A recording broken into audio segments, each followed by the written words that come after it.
The frozen winds of Montana Territory carried whispers of death across the Wolf Mountains on that bitter January morning of 18. 3 feet of snow blanketed the earth like a funeral shroud, and the temperature had plummeted to depths that could freeze a man's breath in his throat. In the distance, the Tongue River meandered through the white wilderness, its waters barely moving beneath a skin of ice that cracked and groaned like the bones of ancient giants. Crazy Horse, the legendary Oglala Lakota war leader known to his people as Tia, stood motionless on a ridge overlooking the valley below. His weathered face, marked by the countless battles of the Great Sioux War, showed no emotion as he surveyed the approaching column of blue-coated soldiers. The Wolf King, as his enemies had begun calling him after his ghostly winter raids, had earned his fearsome reputation through months of relentless warfare against the United States Army. The war chief's breath formed crystalline clouds in the frigid air as he watched Colonel Nelson Appleton Miles lead nearly 500 troops along the frozen riverbank. Miles, a career soldier with ambitions as sharp as his sword, had been pursuing the combined forces of Lakota Sioux and Northern Cheyenne warriors throughout the brutal winter campaign of 1876 and 1870. The colonel's determination to capture or kill Crazy Horse had become an obsession that drove him deeper into the unforgiving Montana wilderness. Behind Crazy Horse, approximately 800 warriors from the Brule and Northern Cheyenne tribes prepared for what many sensed would be their final stand. The devastating defeat at the Battle of the Little Bighorn the previous summer had been their greatest victory, but it had also sealed their fate. The United States government, humiliated by Custer's annihilation, had unleashed the full fury of its military might upon the Plains tribes. Now, as the winter of 1877 deepened, the noose was tightening around the last free bands of the Great Plains. The Wolf King's forces had been conducting a masterful winter campaign, striking swiftly at isolated outposts and supply trains before melting back into the snow-covered landscape like phantoms. Their intimate knowledge of the terrain and their ability to endure the harsh conditions had allowed them to frustrate the Army's attempts to bring them to decisive battle. But supplies were running low, and the constant movement was taking its toll on the women, children, and elderly members of their bands. According to historical accounts from Montana Magazine, amid a blizzard, Crazy Horse and his band of Brules and Northern Cheyenne attacked nearly 500 troops under Miles along the Tongue River. The stage was set for a confrontation that would echo through the annals of American frontier history. Crazy Horse raises war lance, its eagle feathers fluttering in the howling wind. The time for ghostly raids and tactical retreats had passed. Today, the Wolf King would make his stand on the slopes of Wolf Mountain, where the spirits of his ancestors whispered through the pines and the snow ran red with the blood of warriors. The last great battle of the Indian Wars was about to begin, and with it, the twilight of a way of life that had endured for countless generations on the Great Plains. The blizzard struck with the fury of ancient spirits seeking vengeance. Snow swirled in violent eddies across the battlefield as Crazy Horse led his warriors down from the Wolf Mountains to Colonel Miles positioned along the Tongue River. The wind howled like the voices of the dead, carrying with it the war cries of 800 desperate fighters, who knew this might be their final charge into battle. From his command position, Colonel Miles watched through his field glasses as the first wave of warriors materialized from the white curtain of snow. These were not the scattered remnants of a defeated people, but the finest light cavalry the world had ever seen, moving with deadly precision across terrain that would have stopped conventional armies in their tracks. The Wolf King had chosen his moment well, using the blizzard as cover for what military historians would later recognize as one of the most audacious winter attacks in frontier warfare. The battle commenced at dawn on January 8th. Crazy Horse had divided his forces into 3 main columns, each striking at different points along the Army's defensive perimeter. The Oglala warriors, led by their war chief himself, attacked from the north, while the Brule and Northern Cheyenne forces swept in from the flanks like wolves circling wounded prey. Lieutenant Frank Baldwin, one of Miles' most trusted officers, later described the opening moments of the battle in his field report.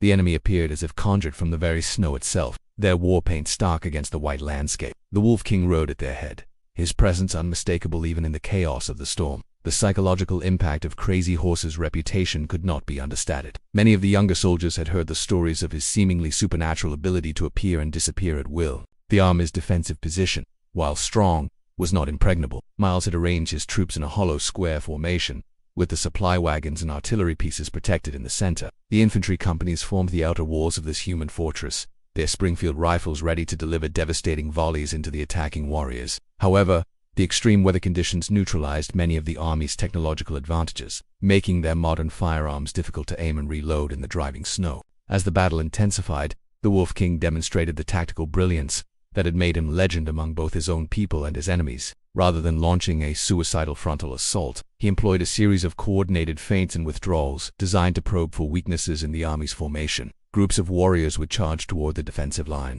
drawing fire and forcing the soldiers to expose their positions, only to wheel away at the last moment as fresh attackers struck from unexpected angles. The Northern Cheyenne warriors, fighting alongside their Lakota allies, proved particularly effective in the close-quarters combat that developed as the battle lines became blurred by the storm. Their leader, a war chief known as Standing Elk, had fought at the Little Bighorn and brought with him the hard-won experience of facing the Army's best troops in mortal combat. These seasoned fighters moved through the snow with the fluid grace of predators, using the limited visibility to get within striking distance of the soldiers before launching their attacks. For 5 grueling hours, the battle raged across the frozen landscape of Wolf Mountain. The roar of gunfire was muffled by the snow, creating an eerie, dreamlike quality to the violence. Men fell on both sides, their blood staining the pristine white surface of the battlefield and spreading crimson pools that froze almost instantly in the Arctic conditions. The Wolf King seemed to be everywhere at once, his war cry cutting through the wind as he rallied his warriors for repeated assaults on the Army's stubborn defense. The third hour of battle brought a momentary lull as both sides regrouped amid the swirling snow. Crazy Horse, his war paint now streaked with frost and the blood of fallen enemies, surveyed the battlefield from a protected position behind a cluster of snow-laden pines. The Wolf King's tactical assessment was grim but not hopeless. His warriors had inflicted significant casualties on Miles' force, but the Army's disciplined volleys and superior firepower were beginning to tell. Colonel Miles, a veteran of the Civil War and numerous Indian campaigns, recognized the critical nature of the moment. His ammunition supplies were running dangerously low, and the extreme cold was affecting his men's ability to operate their weapons effectively. The bolt mechanisms of the Springfield rifles were freezing, forcing soldiers to use their body heat to keep the actions working. Several men had already succumbed to frostbite, their fingers too numb to pull triggers or reload cartridges. The Army's artillery, normally a decisive factor in frontier warfare, had proven largely ineffective in the blizzard conditions. The howitzers and field guns, positioned in the center of the defensive square, could not acquire clear targets in the swirling snow. When the gunners did manage to fire, the frozen ground caused the shells to skip and ricochet unpredictably, sometimes endangering the Army's own troops. Lieutenant James Casey, the battery commander, reported that his men were reduced to firing blind into the storm, hoping to disrupt the enemy's movements through sheer volume of fire. Crazy Horse understood that time was his enemy. The longer the battle continued, the more his tactical advantages would erode. His warriors, while supremely adapted to winter warfare, lacked the logistical support and medical facilities that kept the Army fighting. Every casualty among his forces was irreplaceable, while Miles could potentially call upon reinforcements from the numerous frontier posts scattered throughout the territory. The Wolf King's next gambit revealed the desperate nature of his situation. Rather than continuing the hit-and-run tactics that had served him so well throughout the winter campaign, he ordered a concentrated assault on the Army's most vulnerable points, the supply wagons and artillery position at the center of the defensive square. This was a calculated risk that flew in the face of conventional plains warfare, but Crazy Horse recognized that only a decisive stroke could break the stalemate. The assault commenced with a thunderous war cry that seemed to shake the very mountains. 200 of his finest warriors, including many veterans of the Little Bighorn, charged directly into the teeth of the Army's defensive fire. The soldiers, caught off guard by the sudden shift in tactics, poured devastating volleys into the attacking mass. The snow around the defensive perimeter was soon churned into a bloody slush, as warriors and horses fell in writhing heaps. Among the fallen was Standing Elk, the Northern Cheyenne war chief, who had fought beside Crazy Horse in countless battles. His death sent shockwaves through the Allied forces, but it also galvanized the remaining warriors into a fury of vengeance. The battle entered its most savage phase as hand-to-hand combat erupted along multiple points of the defensive line. Soldiers found themselves locked in mortal combat with warriors wielding tomahawks and war clubs, the technological advantages of their modern weapons negated by the proximity of the fighting. Sergeant Michael O'Brien of the 22nd Infantry Regiment, writing in his diary that night, captured the horror of those moments. The savages came at us like demons from the pit, their war cries mixing with the wind to create a sound from the very depths of hell. I saw young Morrison, barely 18, go down with a tomahawk buried in his skull. The snow beneath our feet ran red with blood, and for a moment I thought we were all going to die on that God-forsaken mountain. The Wolf King himself appeared at the height of the assault, his presence on the battlefield serving as a rallying point for his warriors, wielding a captured Army saber alongside his traditional war lance. Crazy Horse carved a path through the defensive line with a skill that bordered on the supernatural. Several soldiers later reported that he seemed to anticipate their movements, dodging bullets and bayonet thrusts with an almost preternatural awareness of the battlefield around him. As the battle entered its 4th hour, the storm began to intensify with a ferocity that seemed to mock the human conflict raging below. The wind picked up to near hurricane force, driving snow horizontally across the battlefield and reducing visibility to mere feet. In this white hell, the distinction between friend and foe became increasingly difficult to maintain, leading to incidents of friendly fire on both sides. Colonel Miles, his uniform now caked with ice and snow, moved among his troops with the steady presence of a professional soldier. He understood that discipline and cohesion were the only things standing between his command and complete disaster. The army's superior training and organization were being tested to their limits by the combination of enemy action and hostile weather, but the veterans of the frontier campaigns held their positions with grim determination. The Wolf King pressed his advantage with the instinctive tactical sense that had made him the most feared war leader of his generation. Recognizing that the storm was neutralizing many of the army's technological advantages, he ordered his warriors to close with the enemy at every opportunity. The battle devolved into a series of savage melees fought in the swirling snow, where courage and skill with traditional weapons often proved more decisive than modern firearms. Private Thomas Mitchell, a young soldier from Ohio serving his first tour on the frontier, found himself face-to-face with a northern Cheyenne warrior in the chaos of the storm. His Springfield rifle had jammed from the cold, leaving him armed only with his bayonet against an enemy wielding a steel tomahawk. The encounter lasted mere seconds, but Mitchell's survival depended on lessons learned during bayonet drill that had seemed pointless during peaceful garrison duty back east. Meanwhile, Crazy Horse continued to demonstrate the leadership qualities that had elevated him from a simple warrior to the undisputed war chief of the allied tribes. Despite the desperate nature of the situation, he maintained tactical control over his forces, using war cries and hand signals to coordinate attacks through the blinding snow. His ability to inspire men to fight beyond their normal limits was perhaps his greatest weapon in this frozen hell.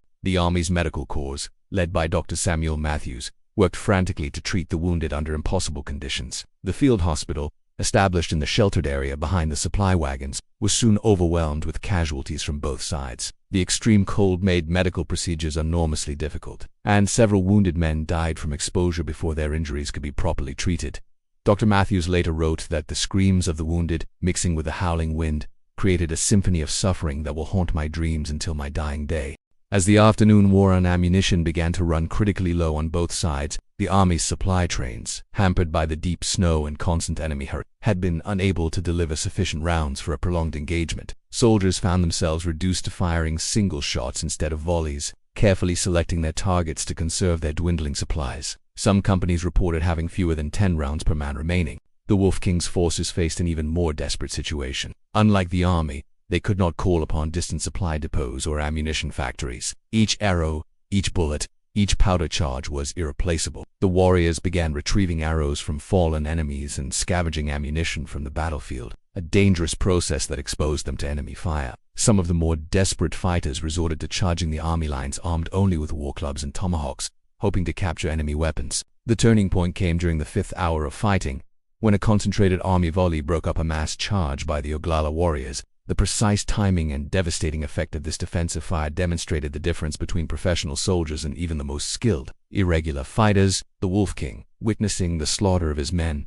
realized that his tactical position was becoming untenable. In a moment that would be remembered in both army reports and tribal oral histories, Crazy Horse made the decision that would define his legacy. Rather than ordering a withdrawal that might save his remaining forces, he chose to continue the attack in the hope of achieving a decisive victory. It was a decision born of desperation and honor. The choice of a leader who understood that retreat would mean the end of his people's way of life. The 5th hour of battle brought a moment of clarity to the Wolf King as he watched his warriors fall beneath the methodical volleys of the army rifles. The snow around the defensive perimeter had been churned into a pink slush, stained with the blood of both sides. Crazy Horse's war paint now streaked with frost and gore, understood that the battle had reached its climax. Victory or defeat would be decided in the next few minutes of fighting. Colonel Miles, his breath forming crystal clouds in the Arctic air, shouted orders to his subordinates above the howling wind. The army's position, while still holding, was becoming increasingly precarious. Ammunition was running dangerously low, and the extreme cold was taking its toll on both men and equipment. Several soldiers had already succumbed to frostbite,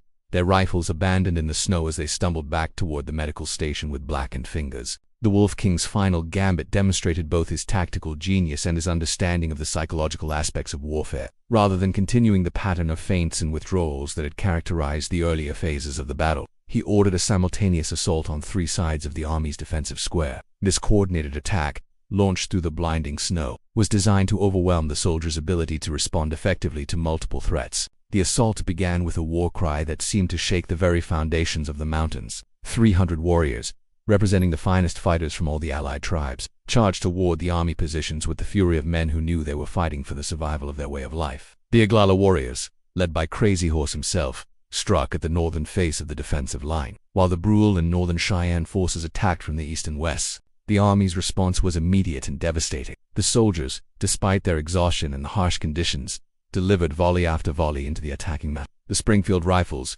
when they functioned properly in the extreme cold, proved their deadly efficiency at close range. Warriors fell in writhing heaps, their blood steaming in the frigid air, as life ebbed away into the snow. Lieutenant Robert Shaw, commanding a company of the 22nd Infantry, later described the assault in his after-action report. The enemy came at us like a human avalanche, their war cries echoing off the mountains like the voices of demons. For a moment, I thought our line would break under the sheer weight of their attack. Only the steady training of our men and the rapid fire of our rifles saved us from complete annihilation. In the chaos of the fighting, individual acts of heroism and savagery became intertwined. Sergeant Patrick O'Malley, a Civil War veteran, found himself locked in single combat with a Northern Cheyenne warrior who had broken through the defensive line. The two men fought with bayonet and tomahawk in a deadly dance that lasted several minutes before O'Malley emerged victorious. Though badly wounded, the Wolf King, meanwhile, had penetrated deeper into the Army's position than any other warrior. Fighting with a captured cavalry saber in one hand and his traditional war lance in the other, Crazy Horse carved a path through the defenders with skill that bordered on the supernatural. His presence on the battlefield served as a rallying point for his warriors, who followed him deeper into the Army's formation despite the withering fire. The battle's climax came when Crazy Horse and a handful of his most trusted warriors reached the Army's artillery position. The howitzers and field guns, rendered largely ineffective by the storm, were defended by their crews with carbines and pistols. The fighting around the guns was particularly savage, with men from both sides falling in the snow-covered gun emplacements. Private William Henderson, serving as a gunner's mate, witnessed the Wolf King's final moments of glory.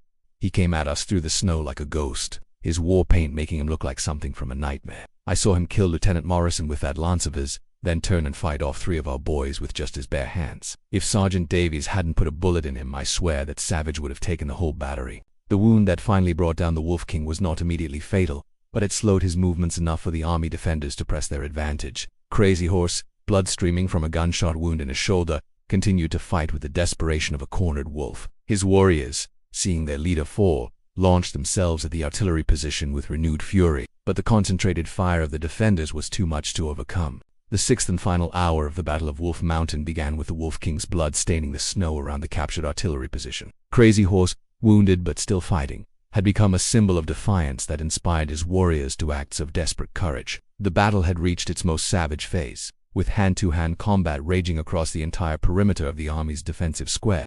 Colonel Miles, recognizing that the moment of crisis had arrived, personally led a counterattack to retake the artillery position. The veteran officer, his uniform torn and stained with blood, moved through the swirling snow with the steady determination of a professional soldier. Behind him, 2 companies of infantry fixed bayonets and prepared to drive the warriors back from the guns. The counterattack developed into the most brutal fighting of the entire battle. In the confined space around the artillery pieces, soldiers and warriors fought with bayonets, rifle butts, tomahawks, and knives. The snow was churned into a red slush as men fell on both sides, their death cries mixing with the howling wind to create a symphony of violence that would haunt the survivors for years to come. Crazy Horse, despite his wounds, continued to fight with the skill and fury that had made him legend. Using a captured Army saber with deadly effectiveness, the Wolf King carved a path through the advancing soldiers, his war cries echoing across the battlefield. For a moment it seemed as though his presence alone might turn the tide of battle in favor of the Allied tribes. The decisive moment came when Sergeant Michael O'Brien, the Irish veteran who had served through numerous frontier campaigns, found himself face to face with the wounded war chief. The encounter lasted mere seconds, but it would be remembered in both Army reports and tribal oral histories as the moment when the old way of life died on the Great Plains. O'Brien later wrote in his diary, "I saw him coming through the snow like a ghost, that big saber of his cutting down anyone who got in his way. When he turned toward me I thought I was a dead man, but the wound in his shoulder had slowed him down just enough. My bayonet found its mark, and the great Crazy Horse, the Wolf King himself, fell at my feet." The fall of their war chief sent shockwaves through the Allied forces. The warriors who had fought with such desperate courage throughout the long battle began to lose heart as word of Crazy Horse's death spread across the battlefield. The psychological impact of losing their greatest leader at the climax of the fight proved more devastating than any military reversal. However, the Wolf King's death was not in vain. His sacrifice had allowed many of his warriors to escape the closing trap, slipping away into the storm to fight another day. The battle had cost the Army dearly as well, with casualties mounting throughout the brutal 5-hour engagement. Colonel Miles, while claiming victory, understood that his forces had been pushed to the very edge of defeat. As the storm began to subside and the gunfire died away, the true cost of the Battle of Wolf Mountain became apparent.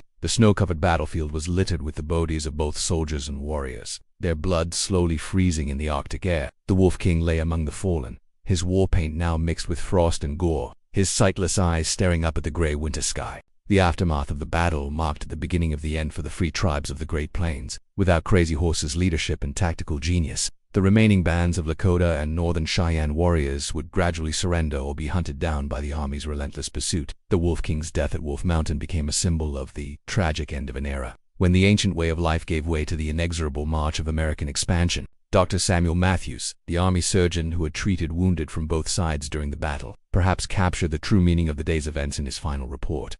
Today we witnessed the death of more than just brave men. We saw the end of a way of life that had existed on these plains for countless generations. The Wolf King died as he had lived, fighting for his people's freedom, but his death marks the closing of a chapter in the history of the American frontier. The Battle of Wolf Mountain, fought on January 8th, the Wolf King's sacrifice, while ultimately unsuccessful in military terms, had preserved the honor and dignity of his people in the face of overwhelming odds. The roar of steel had triumphed over the spirit of the wolf, but the legend of Crazy Horse would endure long after the snow had melted and the battlefield had returned to peaceful wilderness. Historical note: this account is based on the actual Battle of Wolf Mountain that occurred on January 8, 1877, between Colonel Nelson Miles' forces and Lakota Sioux and Northern Cheyenne warriors led by Crazy Horse. While the battle did take place in a blizzard with temperatures well below zero, Crazy Horse survived this engagement and would later surrender at Fort Robinson, Nebraska, where he died in September 1877. The dramatic elements of this story, while inspired by historical events, are fictionalized for narrative purposes.